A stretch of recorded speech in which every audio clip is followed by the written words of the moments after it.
Welcome to Cedars Unitarian Universalist Church. My name is Michael Cox, and I am the worship associate for our virtual service today alongside our minister, Zachary Vincent. Before we start, let's pause to acknowledge that members of our congregation occupy the ancestral, traditional, and contemporary lands of Coast Salish tribes. The homelands of the Suquamish, Duwamish, Clallam, and Chimicum people were ceded under duress during the Point Elliott and Point No Point treaties. We are grateful guests on these lands and affirm indigenous sovereignty both past and present. This acknowledgement does not substitute for the need to build authentic relationships with modern-day members of these tribes and to learn about their living culture and history. Our faith community is sustained by the generosity of our members. Your contribution will nourish the spiritual growth of our community through weekly worship and ongoing programs that cultivate connection, belonging, sharing, and caring. Included in the video description and displayed on the screen is information to make a contribution to Cedars through our PayPal account. Please take time now or later in the service to make a contribution to help sustain Cedars. Your gifts are greatly appreciated. Cedars is committed to being a welcoming and inclusive community. In all the beauty of languages, cultures, and skin tones that come together in your uniqueness, we welcome you. In all the ways you experience and express gender, in the beauty of who and how you love, we welcome you. With all the religious and ethical traditions that inform your spiritual life, we welcome you. You're invited to join us today and always with an open mind, a loving heart, and willing hands. Several years ago, when I was thinking of retiring, my friends and family kept asking me the same question. Mike, what are your plans? What are you going to do? And it felt like they were more concerned about my retirement than actually I was.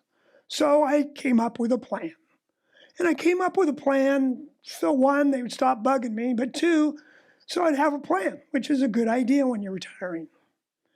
And what I came up with was an outline of a plan that entailed 5 buckets. And when I was thinking about this, my children, being the good, dutiful children, decided to buy me 5 buckets for Christmas. And I'll share those 5 buckets with you right now. The first bucket was family and friends.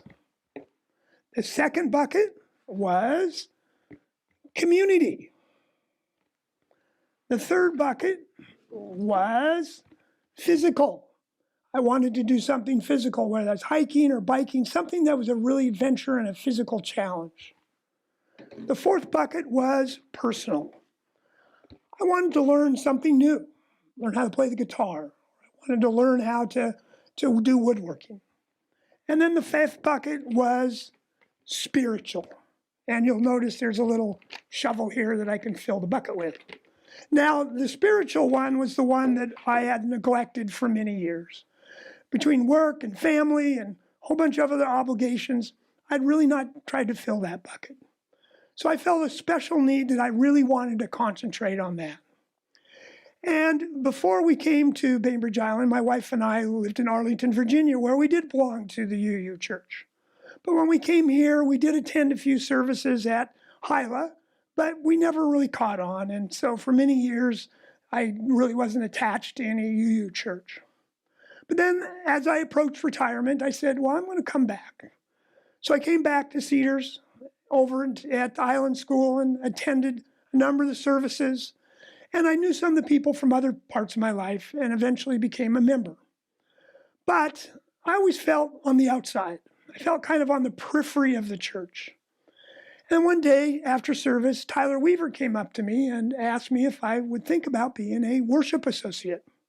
And I thought about it and I said, yeah, I'd like to give that a try. So I have for the last couple of years and really have found it fulfilling. It really has helped me focus my energies and focus my thoughts and really helped me clarify what I believe in, what my faith is, and what's important. And it really helps in each of the services beforehand, depending on the theme, that I really have to think about things. Where before, to be honest, I really didn't do that much. Also, what I found is I really started listening to the other worship associates and the reverends and the sermons and all the parts of the service to really start listening to what people were saying. And I learned a lot. So I continued to fill that bucket of the spirituality, which I always wanted to do. But I always come back to, well, that's great, but why do I stay a member of Cedars? What's the driving force? And I concluded that really the driving force is the second bucket. It's community. And for me, Cedars is a community that supports and cares for each other during the good, but more importantly, the hard times. Cedars is a community that recognizes the more we learn about ourselves, each other, and the world, the less we know. And Cedars is a community that understands we, humans, are just one piece of this magnificent, complex ecosystem we inhabit. And I think most importantly to me, is Cedars is a community that is passionate about not just talking about taking action, but actually doing the hard work needed to promote justice, equity, inclusion, respect, and most importantly, love. So I dedicate the lighting of our chalice to our 5 new members. We invite you to join us today and always with an open mind, a loving heart, and willing hands on our collective journey through life. Welcome. Thank you. As we come together to worship, we remind ourselves to treat all people kindly because they are our brothers and sisters, to take good care of the earth because it is our home, and to live lives full of love and goodness because that is how we become the best that we can be.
Before I share the words of our call to worship today, I want to share a few announcements with all of you.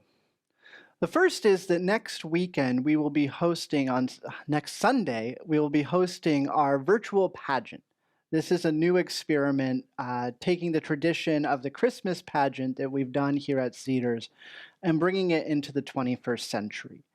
The pageant's being organized by Catherine J., who still needs a few volunteers to help out.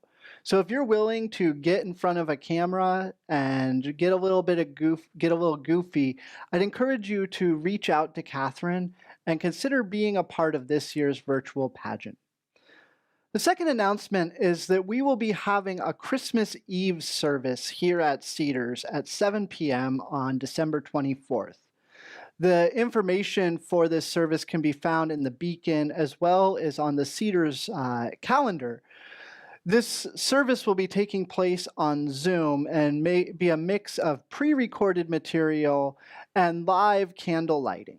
So if you'd like to join us for this service at 7 p.m. on the 24th, I'd encourage you to find the Zoom link, and be ready at home with a candle for you to light as we join together to kindle our flames. Another announcement that I have is to let all of you know that starting in January, we'll be forming some new chalice circles here at Cedars. Chalice circles are similar to covenant groups or other special interest groups that explore topics here at Cedars. But since we're in this new phase with new people joining us and entering a new year, we thought that we would form some new chalice circles so that way people who aren't currently in covenant groups of some kind can have a chance to join in this small group ministry here at Cedars. Information to join these chalice circles can be found either on the Cedars Facebook page or by looking in the beacon. The final announcement that I have before our call to worship is just to let you all know that starting in January, we will be changing board presidents. Heidi Parkinson-Thal, who has been our board president for the last few years and has seen this congregation through many transitions, including my arrival and the transition to virtual church, will be moving out of the role as president. She'll be continuing on the board of trustees until the end of her term in June. But for the rest of the time that Heidi is on the board, Donna Kramer will be moving into the role of president. So if you have a chance, please let Heidi know that you're grateful for her service. Send her a card, give her a phone call or something to thank her for all the hours that she has committed to this congregation to bring us to this moment. And also, take a chance to welcome Donna into this new role here at Cedars. Those are all the announcements I have. And so, as we continue into this time of worship, I invite you to take a deep breath. Let yourself sink down into this moment as we open into this space with these words by Kimberly Ann Carlson. It's not by chance that you arrived here today. You have been looking for something larger than yourself. Inside of you, there's a yearning, a calling, a hope for more, a desire for a place of belonging and caring. Through your struggles, someone nurtured you into being, instilled a belief in a shared purpose, a common yet precious resource that belongs to all of us when we share. And so you began seeking a beloved community, a people that does not put fences around love, a community that holds its arms open to the possibility of love, a heart home to nourish your soul and share your gifts. Welcome home. Welcome to worship. Come, let us worship together.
Hello.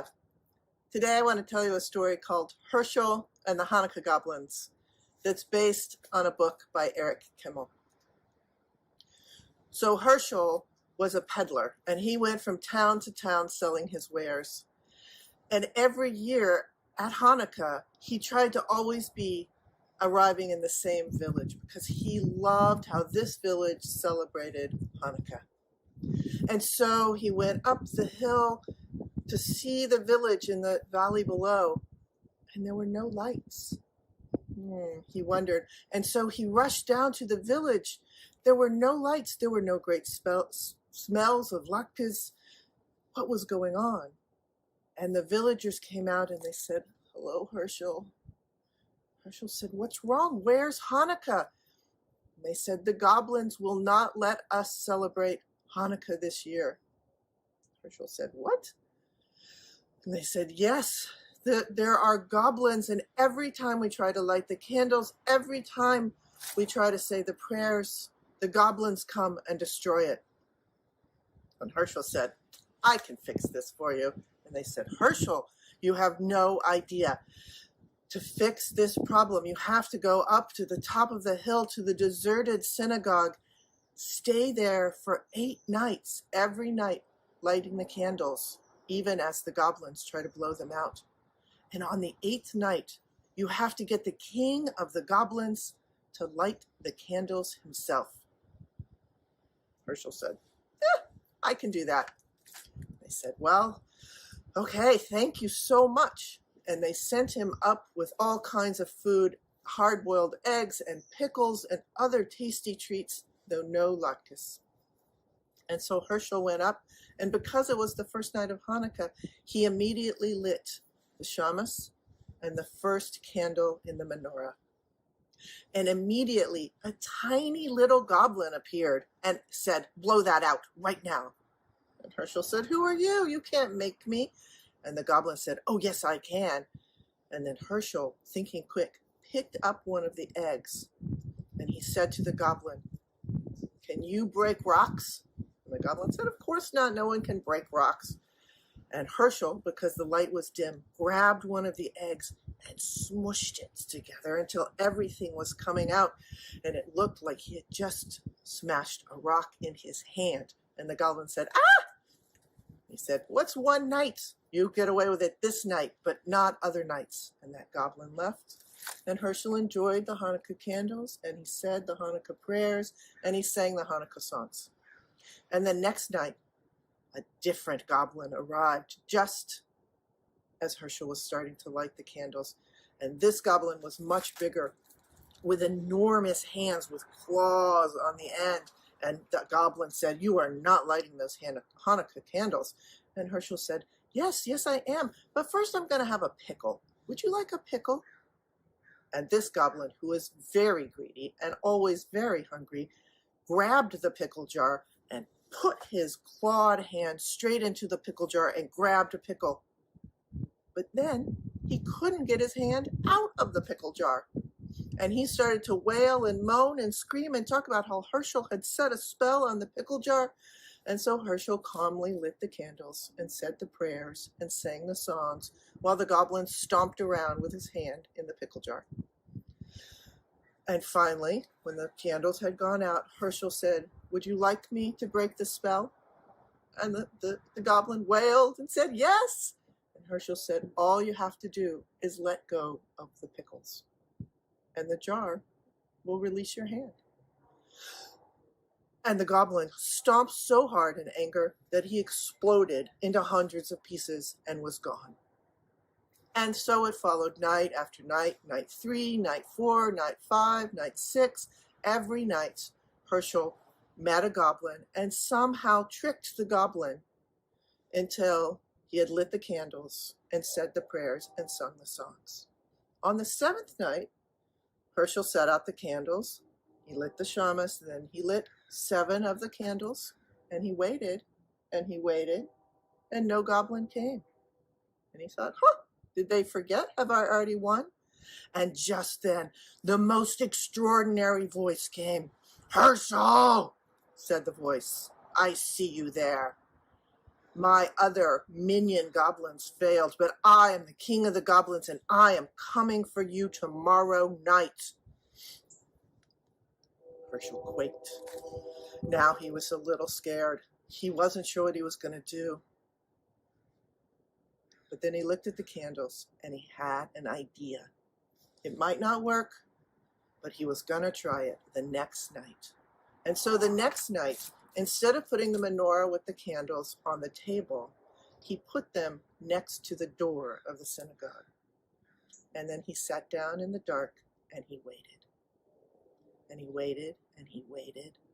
And then suddenly he could feel something in the doorway. He didn't want to look. He was afraid. But he said, "Who is it?" And a booming voice said, "It is the king of the goblins." And Herschel said, "Nah, you're just a boy from the village trying to frighten me." And the goblin said, "I am the king of the goblins." And Herschel said, "Prove it.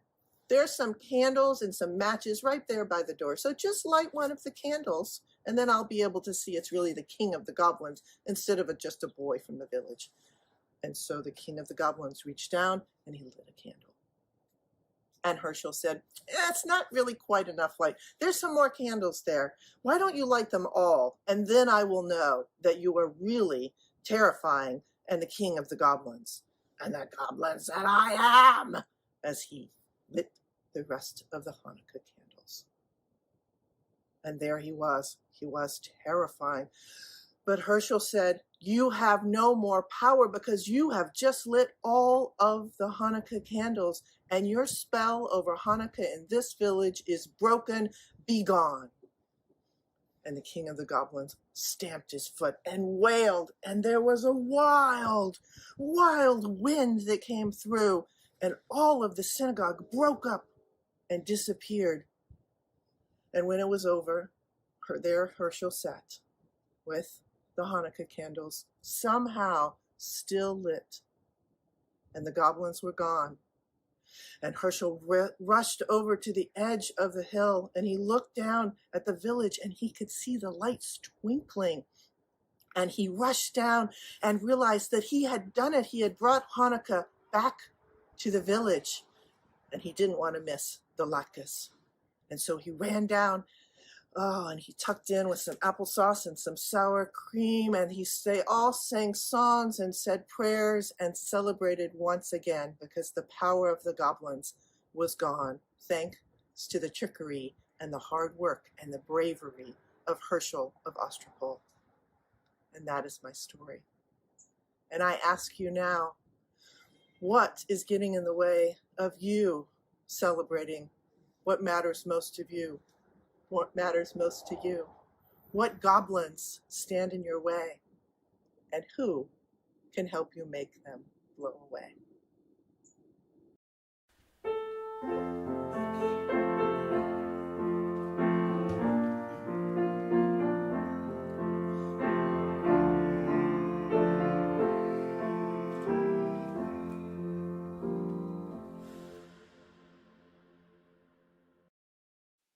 Please join me in a spirit of prayerful reflection with these words by Dana Wordsnop. Often people say that they love coming to a place with so many like-minded people. I know just what they are getting at, and I know that they aren't getting it quite right. I don't want to be with a bunch of people who think just like me. I want to be in a beloved community where I don't have to think like everyone else to be loved, to be eligible for salvation. I want to be with a people who value compassion, justice, love, and truth, though they have different thoughts and opinions about all sorts of things. I want to be with interdependent-minded people of good heart. I want to be with people who have many names and no name at all for God. I want to be with people who see me in goodness and dignity, who also see my failings and foibles, and who still love me. I want to be with people who feel their interconnection with all existence and let it guide their footfalls upon the earth. I want to be with people who see life as a paradox and don't always rush to resolve it. I want to be with people who are willing to walk the tightrope that is life and who will hold my hand as I walk mine. I want to be with people who let church call them into a different way of being in the world. I want to be with people who support, encourage, and even challenge each other to higher, more ethical living. I want to be with people who inspire one another to follow the call of the Spirit. I want to be with people who covenant to be honest, engaged, and kind, who strive to keep their promises and hold me to the promises I make. I want to be with people who give of themselves, who share their hearts and minds and gifts.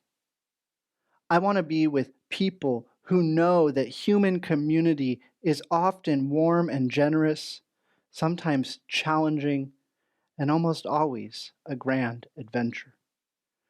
In short, I want to be with people like you.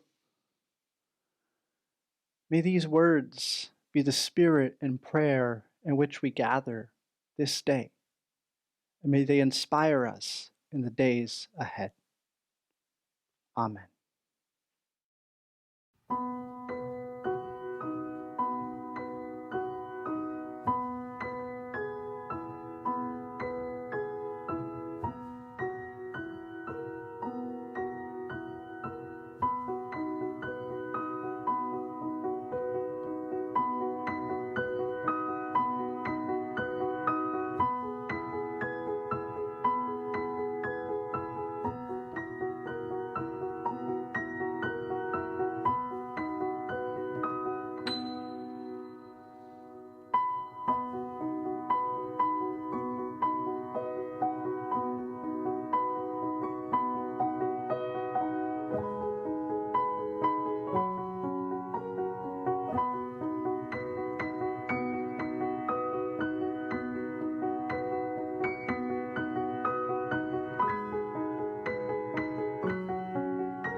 Today in our service, we're welcoming the newest members of our Cedars community, which means that this service is actually about the theme of belonging.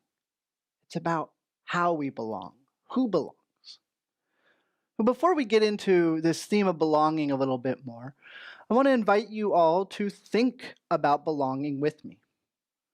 So take a moment in your own mind and call to mind a time or situation where you felt like you belonged. Whatever that's like for you, call to mind that situation. Recall the details of this moment. What was it like when you felt that you truly belonged? What feelings in your body, in your mind? What caused this feeling of belonging?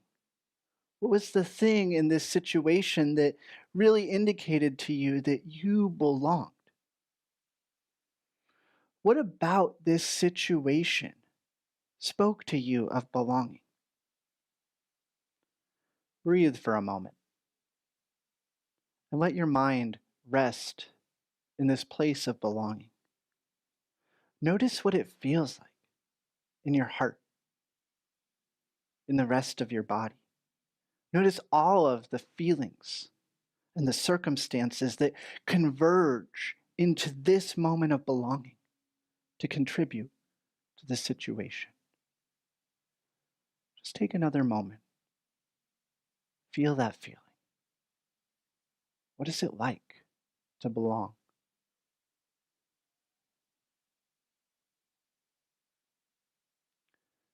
Now that we have thought about what it's like to belong and reflected on that feeling within us of belonging, I want you to turn your thoughts now to a time maybe when you felt like you didn't belong. Let's think about how it feels when we feel that we don't belong in a situation, in a community, or a setting somewhere. What is it like? What is it like to feel excluded? How do you feel when you're not invited to participate or engage fully? What causes these feelings in you? Let's take another moment to breathe and to think about how we feel in those situations where we don't belong.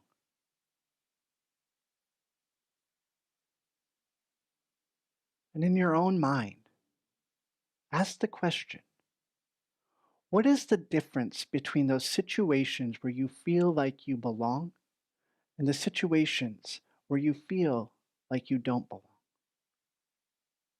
For each of us, the answer is likely to be very different. And yet, I think there's also some similarities.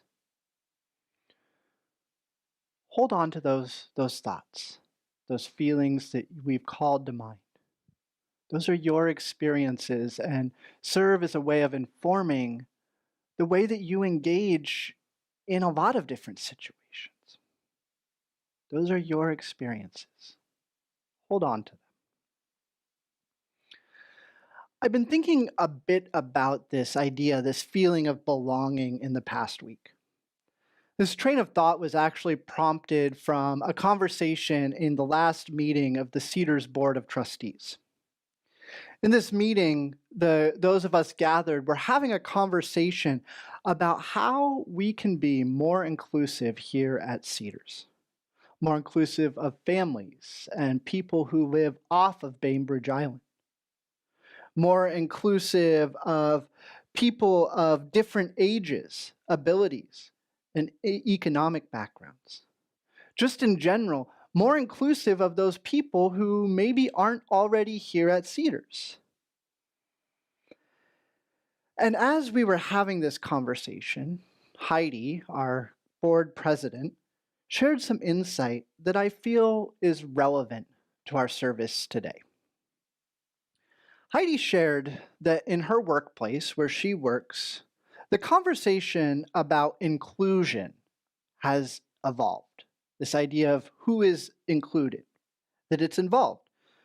In fact, in Heidi's workplace, she mentioned that they're no longer using the word inclusion, but have instead switched to talking about and framing this conversation in terms of belonging. to move from inclusion to belonging. The simple linguistic shift may seem small to us, but I think that it gets at something important to the work we are trying to do here at Cedars. For me, the word inclusion is kind of like the word tolerance. To be tolerant means that we allow something to exist, but not that we necessarily agree with it. If I were to say, I tolerate you, the connotation of this expression is not so positive. I tolerate you. It kind of has a certain snark to it. Sure, tolerance is better than intolerance. I would rather people be tolerant than intolerant. But simply tolerating each other isn't going to get us very far on the path that we are journeying on. And I think that the same is true of the word inclusion. Inclusion. To say someone is included means that the space and resources have been made available to them, but not that this inclusion is welcome or even appreciated.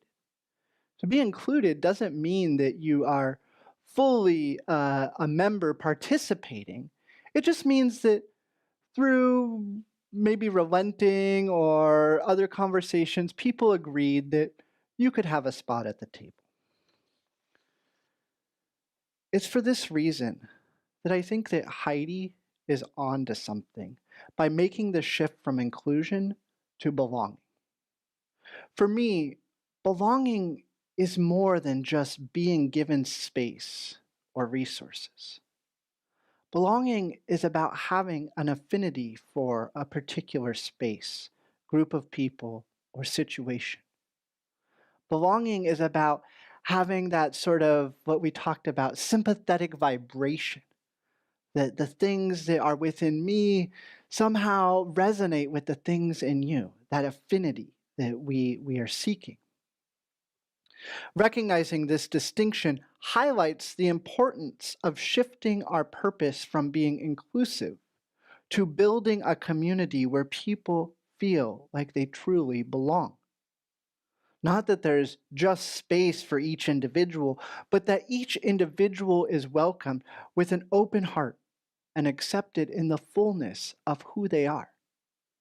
Belonging is about affirming that worth and dignity of every person, to be able to have an affinity with them and see them as who they truly are and accept them and the gifts that they bring.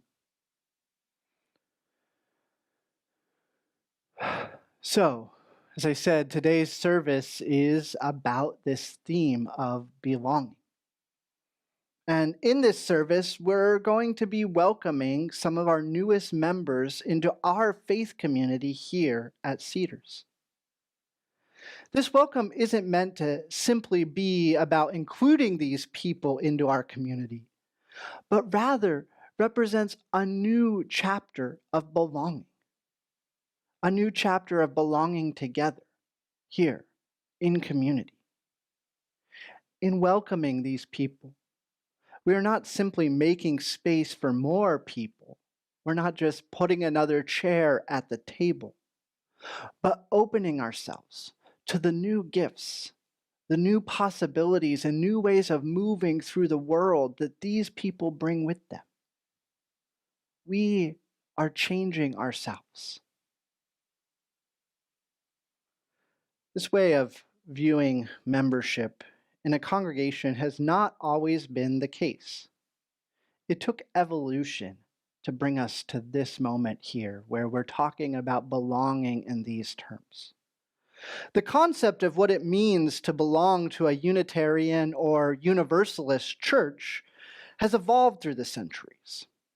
In 1649, our congregational forebearers set as the terms required for belonging to a church the following. They said that all members must express a repentance from sin and profess a faith in Jesus Christ. They also said that these things needed to be done publicly when possible, or at least be shared with the minister and the elders governing the church, if not able to do publicly. So that we must express a repentance from sin and profess a faith in Jesus Christ publicly. Obviously, a lot has changed in the 371 years since these requirements were first put forth by our Congregationalist forebears. Neither of these clauses needs to be satisfied in order to be admitted into membership here at Cedars today. Our understanding of what it means to be a member has evolved. Here in Cedars, our bylaws outline what the conditions for membership are, and that in order to be a member at Cedars, a few conditions do need to be met. Don't worry, I think most of us have met these, even if we're not aware of them. The first condition that our bylaws state that needs to be met for someone to be a member is that you must be at least 16 years of age and express sympathy with the purpose and program of the church. You must be of an age that you, through your own thought, mind, and will, can agree to join. And in agreeing, express sympathy towards the purpose and program of the church here at Cedars. We'll get into that a little bit more here in a moment. The second condition for membership is members must sign the membership book, though this may be deferred temporarily if the commitment to join form has been signed and submitted. Pretty easy, you sign your name in a book or submit a form. It's two. The third condition is that each member must make a financial contribution annually sufficient to cover the dues of the Unitarian Universalist Association, though this requirement may be waived with the minister's discretion or with a conversation from the board of directors. These three requirements are pretty straightforward. But out of all three of them, there is one that I think deserves a little bit of unpacking. And that's the first condition of membership. It's a little more complex. It says that as members, as someone of the age who can agree to join the church, that you're required to express sympathy with the purpose and program of the church. But what does that mean? What is the purpose and program of the church? Well, I'll be honest, I'm not exactly 1,000% sure on what the word program means, but I can tell you about the purpose. The purpose of Cedars is something that each week when we gather for worship, we affirm in song. There's a song that we sing: to worship with open hearts, nurture a learning spirit, to serve justice with compassion, and love without judgment. This is the purpose of this community. This is the purpose to which members of this church, those who are choosing to belong to this community, have expressed a sympathy towards. Now, what form this mission, this purpose takes in our actions will vary. Each of us is entitled to our own right to conscience, our ability to interpret what this means. But at the end of it all, no matter how we are interpreting it, this statement is the thing that we give our sympathy towards, that we express support of, and to which all of the actions that we undertake here at Cedars should move us towards. To be a people of open hearts, that nurture a learning spirit, that seek justice, to be compassionate, and to love one another in the fullness of who we are without judgment. It sounds simple, and yet it is also really hard. This is the spiritual practice that here, those of us who belong to this community strive to fulfill, the great calling that is ours to undertake in the world. That's what it means to belong to Cedars. That's what it means to be a member of this congregation, to be in sympathy with the program and purpose of this congregation. What we do with it from there is up for debate. But that is the purpose today, our newest members and all of our current members who have been here for a year or since the founding. That is the purpose that we are committing and recommitting ourselves to this day. To be a community of belonging guided by this purpose. And so with that said, I'd now like to take a moment to introduce you all to the newest members of Cedars Unitarian Universalist Church. Hello, I'm Gordon Holgren. I moved up here about 15 years ago from Florida when I retired. And I had been career Air Force and then after that worked in the IT department of a major mutual fund house. And just prior to coming up, had my own small business. I have lots of hobbies. I work with several animal rescue charities, and I play in musical groups, mostly in Seattle.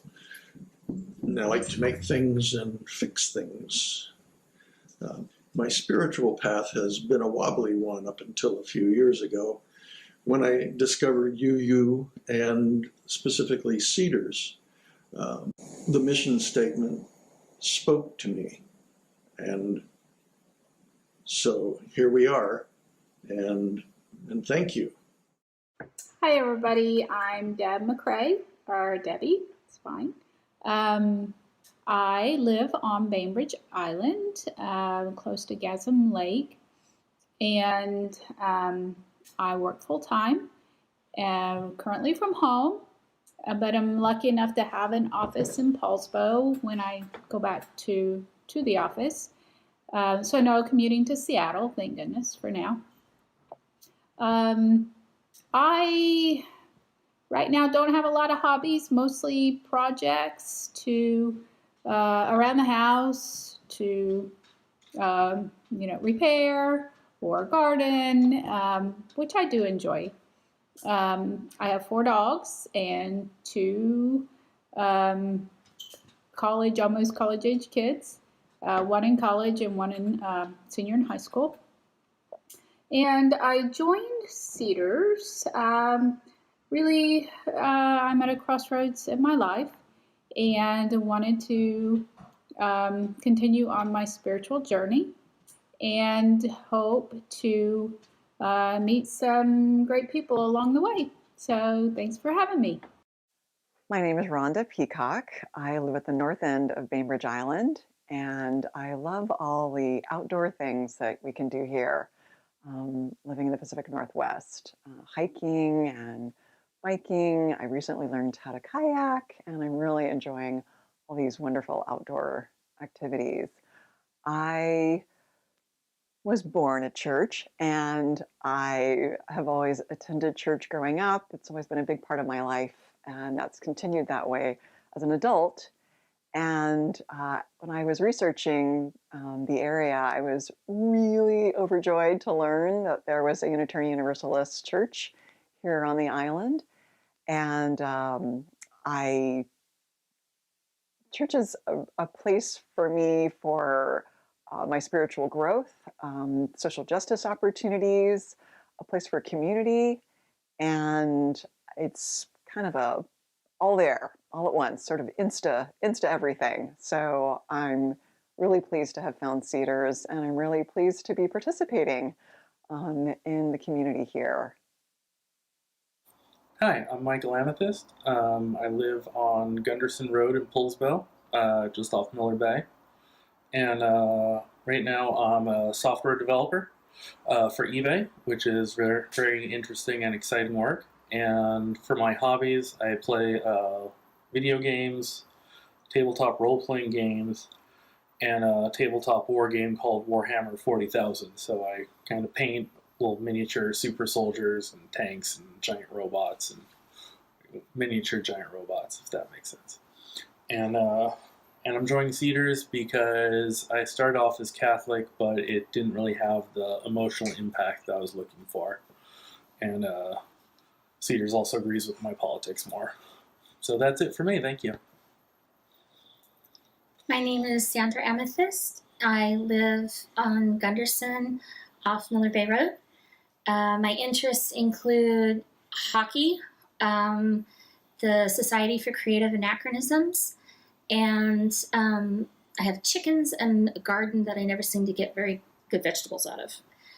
My career, I am an attorney. I was a teacher previously, and I'm writing during COVID, I've been trying to write a sci-fi novel, space opera.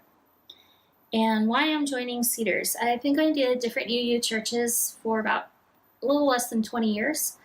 And I was raised Methodist. I also have a variety of other churches in my background. And Cedars was very friendly, warm. They really embrace you as a new person or a new face at the services. And I was looking for that in a church family because I take the family part of church family very seriously.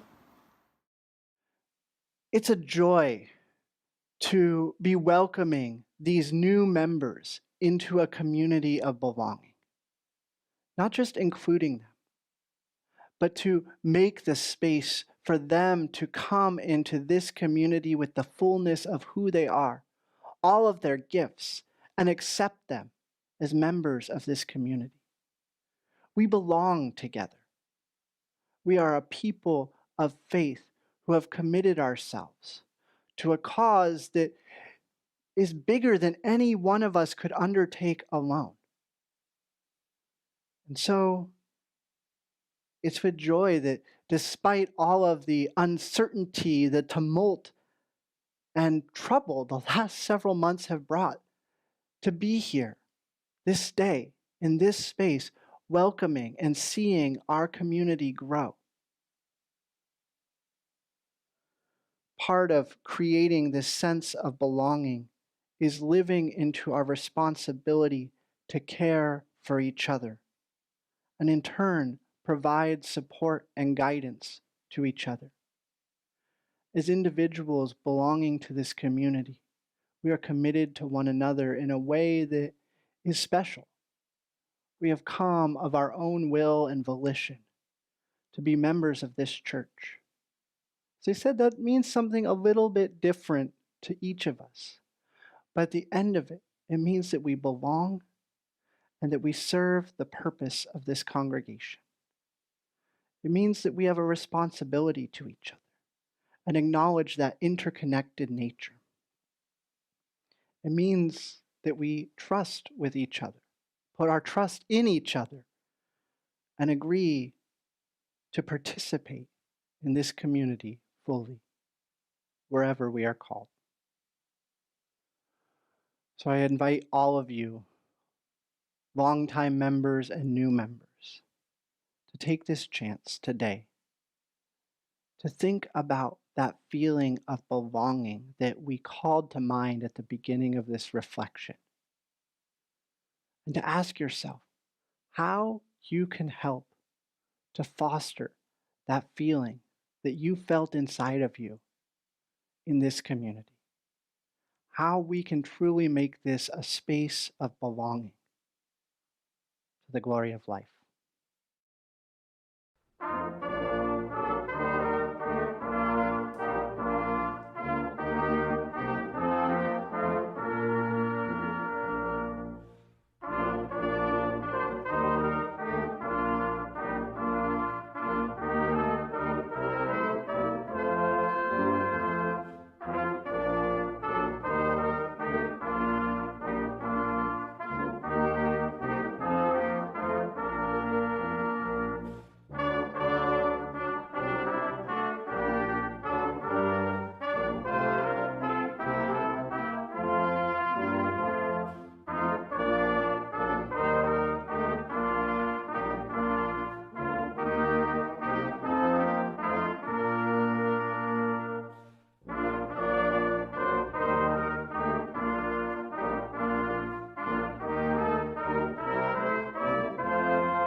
We extinguish this flame, but not the light of truth, the warmth of community, or the fire of commitment.